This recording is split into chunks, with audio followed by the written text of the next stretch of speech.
हाँ बिल्कुल। महानगर पालिका इलेक्शन की शुरुआत हो चुकी है। मोइन इनामदार साहब राष्ट्रवादी कांग्रेस पार्टी में प्रवेश कर चुके हैं। आने वाले इलेक्शन में ताकत के साथ इलेक्शन में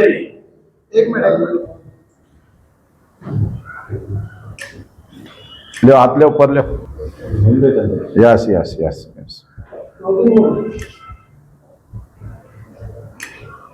ओके बस ठीक है। राष्ट्रवादी कांग्रेस गठ में ये लोग प्रवेश करना चाह रहे हैं। हमारे नेतृत्व में, हमारे बड़े भाई के, अमित साहब के, हमारे सबके नेतृत्व में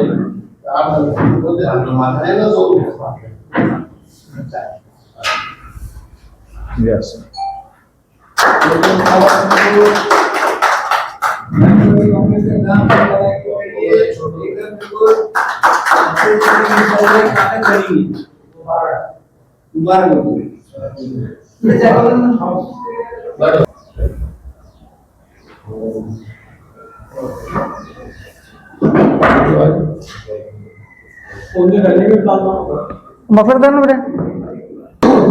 आज का प्रेस कॉन्फ्रेंस का मकसद ये था कि मैं जो है अंबेडकर नेशनल कांग्रेस में 2010 से महाराष्ट्र बॉडी पे काम कर रहा था, अध्यक्ष बोल के।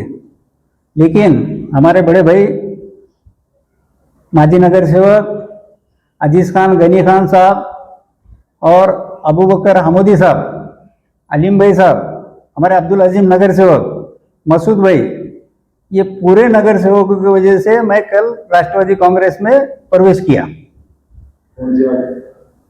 राष्ट्रवादी कांग्रेस पार्टी अजीत पवार गढ़ और अजीत पवार साहब को जो है 3 महीने से मैं उनसे संपर्क कर रहा था कि समाज के ताल्लुक से जो भी काम चल रहे थे, एक सेकुलर मैन उन्होंने मेरे को बताया और सेकुलर काम करने वाला आदमी मेरे को नजर आया। और हमारे बड़े भाई अजीज खान गनी खान साहब और अबू बकर साहब और बाकी पूरे नगर सेवक, इनके वजह से मैं राष्ट्रवादी कांग्रेस पार्टी में कल प्रवेश किया। इतना टाइम क्यों लग गया आपको नेशनल पार्टी में ज्वाइन होने में? क्योंकि आप पहले सिर्फ अम्बेडकर नेशनल पार्टी में ही काम करते। नहीं, मकसद ये था कि समाज के काम हम कहाँ कर सकते, विकास के काम कहाँ कर सकते, इसके लिए आज जो 10 नगर सेवक जो अजीत दादा से जुड़े, उनको मद्देनजर रखते हुए सबका ही बोलना था कि अपना एक ग्रुप अच्छा है, आप भी हमारे साथ आइए। तो मैं करके अम्बेडकर नेशनल कांग्रेस छोड़कर कल राष्ट्रवादी कांग्रेस में अभिजीत भैया देशमुख, इनके हाथ में प्रवेश किया और आगे पार्टी बढ़ाने का पूरा हमारा काम रहेगा। और जिलाध्यक्ष हमारे सतीश चौहान साहब, विक्रम काले साहब, सुनील तटकरे साहब, हमारा एक अच्छे तरीके से कौम को हम कैसा इंसाफ दिला सकते, वो हेतु से मैं राष्ट्रवादी कांग्रेस पार्टी में गया हूँ। मुस्लिम समाज को ज्यादा से ज्यादा टिकट दिलाने का काम हम लोग करेंगे, क्योंकि हमारी एक ताकत बनी है और हम वो ताकत के हिसाब से दादा से बात करके, तटकरे साहब से बात करके इंशाल्लाह उतने सीटें अपन को जितना चाहिए, जितने सीटों पे हम आ सकते हैं, इंशाल्लाह आने वाले वक्त में महानगर पालिका अजीत दादा गढ़ की ताबे में रहेंगे, ऐसा मेरे को लगता है। आप भी लड़ने वाले हैं? नहीं, मैं इलेक्शन लड़ने वाला नहीं हूँ, लेकिन वक्त आया तो कोई आगे लड़ना पड़े तो आगे लड़ेंगे, लेकिन कारपोरेशन इलेक्शन नहीं लड़ने वाला हूँ। एक तरफ अजीत दादा लगता संग्राम रहता, मुस्लिम देश की बातें कर रहे हैं, आप राष्ट्रवादी कांग्रेस में प्रवेश। देखिए, अजीत दादा ने कल ही जो है उसका क्लियरेशन किया है, हमने भी उनको मैसेज किए थे कि अपने सत्ताधारी पार्टी के आमदार अगर समाज के ताल्लुक से अगर कभी ऐसा कुछ वक्तव्य होता है तो साहब ने डायरेक्ट बोले, मैं उनको नोटिस इशू किया और मैं उनको जो है तो बिल्कुल पूरी ताकीद देने वाला हूँ। राष्ट्रवादी कांग्रेस पार्टी का ये एजेंडा है नहीं, ये सेकुलर पार्टी है, हर समाज को, मुस्लिम समाज को, हर भटके जाति समाज को साथ लेके चलने वाली पार्टी है और मैं काम करने वाला हूँ, ऐसा उन्होंने हमको बताया। नहीं, अब देखिए पार्टी का कैसा है साहब, आने वाले आएंगे, जाने वाले जाएंगे, लेकिन पार्टी का जो है कहीं भी कोई काम जो है पार्टी का नहीं रुकता और उसके अंदर जो है काम करने की जिसकी इच्छा है, समाज के लिए जो सोचता है वो पार्टी के अंदर बिल्कुल डट के काम करता है। औरंगाबाद में अभी कुछ दिन पहले आपने भी न्यूज देखे और काफी इसमें देखे इतने बड़े पैमाने में अतिक्रमण हुआ, लोगों को बेघर किया गया, तो उसके ताल्लुक से क्या आपकी सरकार जरूरत दी है बेघरों को? वो ताल्लुक से भी जो है हम दादा के पास पूरा बना के जो है हम देने वाले हैं। जो लोग लीगल है वो लोगों को उनका मुआवजा मिलना चाहिए, हमारी पूरी कोशिश रहेंगी। सर आज आपके विरोधियों की तरफ से यहाँ पे आरोप लगाए जा रहे हैं कि अजित पवार में शामिल होने का मतलब है बीजेपी से बराबर हाथ था या बीजेपी घुसा जाए, यानी कि अजित पवार को जो था बीजेपी प्रवेश करे, ऐसा आपकी विरुद्ध आपके आरोप लगाते हैं। ऐसे आरोप किस जगह से? देखिए, एक समाज के ऊपर काम नहीं होता। हमने एक समाज को साथ दे के देखे थे, हमारे समाज के ऊपर क्या हुआ हमारे सब समझ में, आप लोगों के सबके सामने है। एक समाज से चलता नहीं, सेकुलर पार्टी को साथ लेके काम करना पड़ता। देखिए, मुस्लिम बहुल वार्ड जितने भी है यहाँ पर जो है जमात का शहर में वर्चस्व है, इनसे आप कैसा मुकाबला करेंगे? वो आने वाला वक्त बताएंगे। हम डटे हुए, हम हमारा विकास के काम के ऊपर हम लड़ने वाले हैं और इंशाल्लाह कौम के सब बात समझ में आने वाली है, ये हमको लगता है। आरक्षण के मुद्दे को लेकर कैसे तो बंद हो गया है? आरक्षण के मुद्दे को लेके 5% जो कोर्ट ने बोला है, हम दादा से बात करके इंशाल्लाह 5% दिलाने की पूरी कोशिश करेंगे। महानगर पालिका के इलेक्शन सामने किन मुद्दों को लेकर पार्टी आज काम करेगी? विकास के मुद्दे को लेकर हम जो है तो लोगों के सामने जाने वाले हैं और दादा का वर्चस्व अच्छा है और हाथ बढ़कर 100% होने वाले। आपको पद वगैरह तो मिलने वाला है बहुत बड़ा। नहीं, मैं प्रवेश किया और मैं एक छोटा कार्यकर्ता बोल के उनके बाद में शहर सचिव बोल के मैं किया। शहर सचिव बोल के मेरे को नियुक्ति दी है हमारे शहर अध्यक्ष अभिजीत भैया ने। आपने पीछे लेके जो प्रेस कॉन्फ्रेंस दी थी, तो आप सत्ताधारी पार्टी में आ गया, तो उसके बारे में कुछ करने वाले? और डट के काम करूंगा। अजीत दादा को जो गलती कारपोरेशन कमिश्नर ने की थी वो दादा के सामने लाके उसको और पावरफुल काम करूंगा इंशाल्लाह। सर मैंने आपने इंटरव्यू कवर किया था जिसमें आपने सरकार से मांग की थी बूटे वाली गरीब इलाकों में गरीबों की आमदनी के हिसाब से की जाए।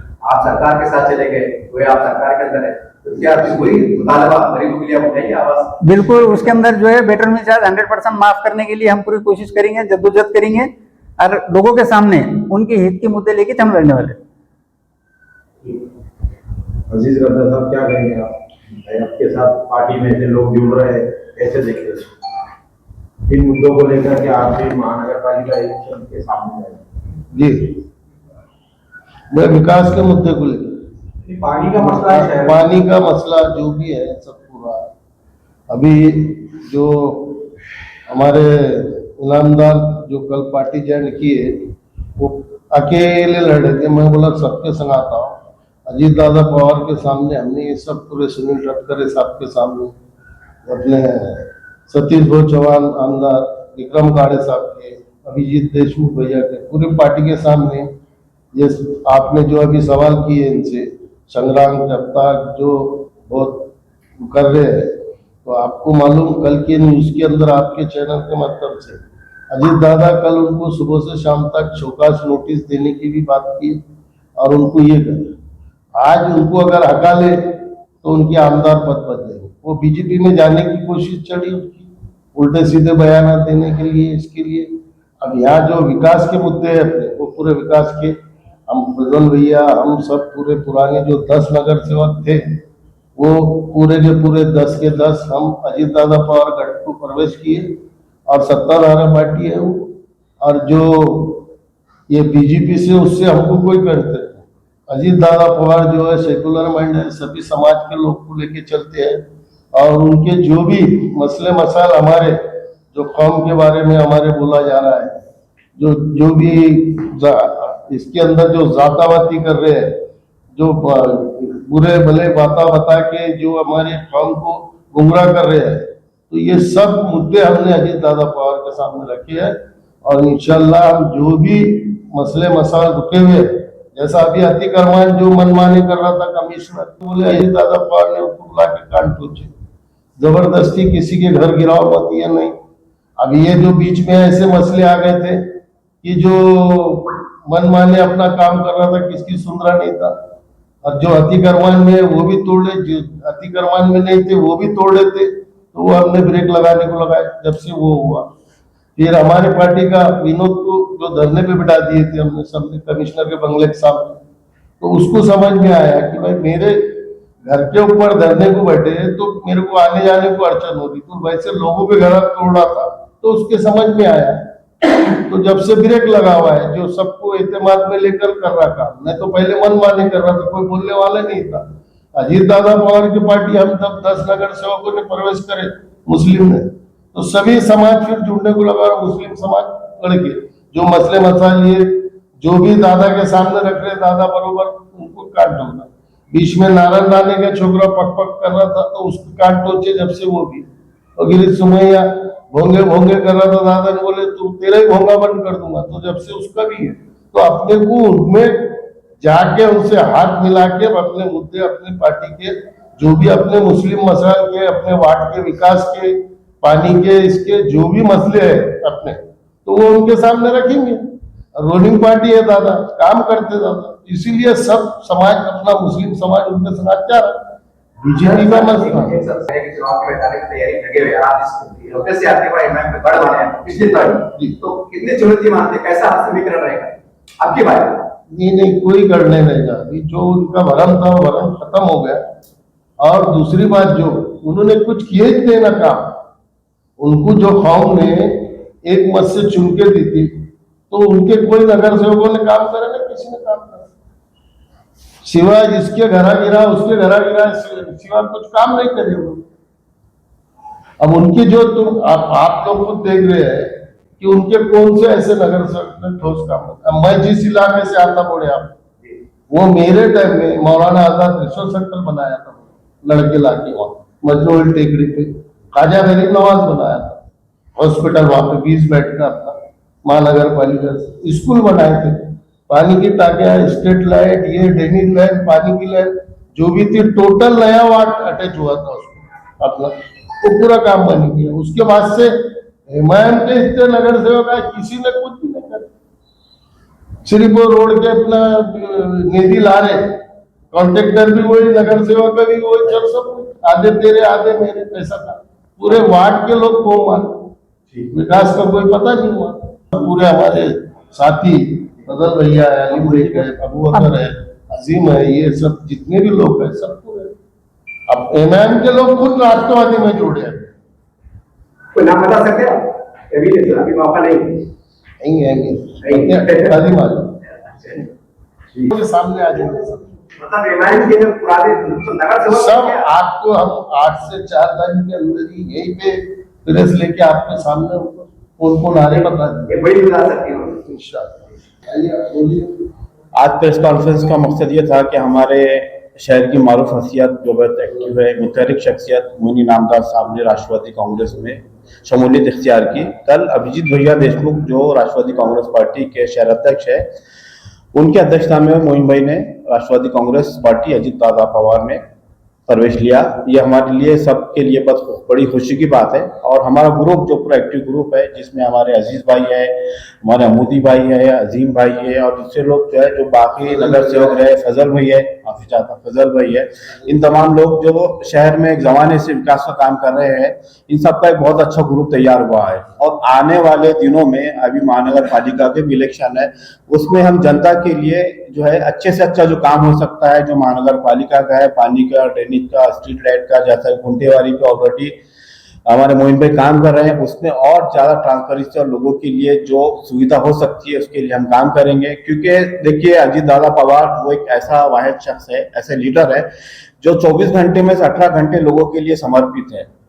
जब से वो सत्ता में आए, आप देख रहे हैं कि आम लोगों के लिए वो काम कर रहे हैं, कोई भी समुदाय के लिए कर रहे हैं। शाहू फुले अम्बेडकर की सोच रखते हैं अजीत दादा पवार, और उसी पर अमल कर रहे हैं जी। बीच में हमारे स्टेट में, महाराष्ट्र में कुरैशी बरादरी को लेकर एक बहुत बड़ा मसला संगीन हो गया था, लेकिन दादा से जब ये कुरैशी बरादरी ने मुलाकात की तो दादा ने चंद मिनटों में वो मामला सॉल्व कर दिया है। खासतौर से माइनॉरिटी जो कमेटी है उसको लेकर दादा का बहुत साफ काम है, और वो सभी समाज को साथ में लेकर चल रहे हैं। मोइन भाई के आने से जो है हमें उम्मीद है कि, हमें पूरा विश्वास है कि आने वाले दिनों में हम महानगर पालिका में बहुत अच्छा काम करेंगे, और ज्यादा से ज्यादा हमारे नगर सेवक चुन के आएंगे, और लोगों की जो भी प्रॉब्लम्स है वो हम जो है पूरी ताकत से सॉल्व करेंगे। मैं मोइन भाई का दोबारा जो है राष्ट्रवादी में आने के लिए इस्तेमाल करता हूं और अपनी नेक ख्वाहिशात का इजहार करता हूं। आपने एक बहुत अच्छा मुद्दा उठाया थे, बर्थ सर्टिफिकेट, डेथ सर्टिफिकेट, तो वो क्या मुद्दा दादा से बोल के सॉल्व कराएंगे आप? देखिए, अभी तक नहीं, अभी भी लोग परेशान हैं। देखिए, मैं आपकी गलतफहमी दूर करना चाहता हूं कि जो स्टेट चाहे सेंट्रल की हो चाहे स्टेट की है, ये लोगों की भलाई के लिए जो है काम करते हैं, लेकिन जो एडमिनिस्ट्रेशन है, जो एडमिनिस्ट्रेटिव ऑफिसर है, वो शासन की, स्टेट सेंट्रल गवर्नमेंट की दिशा भूल करके कुछ ऐसे फैसले कर रहे थे अपने लेवल पे जो शासन को नहीं पता होता है। तो जो वो गलत फैसले कर रहे हैं, जो जीआर में नहीं है, ऐसे फैसले हम जो है शासन को बताए या जो रूलिंग पार्टी हमारे नेता है उनको बताए तो बराबर काम करिए, क्योंकि ये सारी स्कीम्स और जो योजना है ये लोगों की भलाई के लिए होती है। उसी को लेकर मैंने हाईकोर्ट में पिटीशन दाखिल करा। हाईकोर्ट ने जो है महानगर पालिका आयुक्त को नोटिस जारी किया है और 6 नवंबर तक उसको जो है अपना जवाब देने के लिए कहा है कि डेथ, बर्थ और मैरिज में आपने जो नया अमेंडमेंट किया है अपने दिल से, ये क्यों किया है, किस बेस पे किया है। तो आने वाली 6 नवंबर तक महानगर पालिका को अपना जवाब दाखिल करना है। 1326 जो रद्द हुए वो किस बिना पर हुए और उसके लिए जो है कोर्ट में भी अगर जाए तो कोर्ट जो है जवाब पैदा करता है और जो विक्टिम है उसके लिए उसको मौका देता है कि आप के साथ जो नाइंसाफी आप पेश करें। तो मुझे उम्मीद है 1326 अगर ये गलत तरीके से रद्द हुए हैं तो कोर्ट से इन लोगों को बराबर इंसाफ मिलेगा।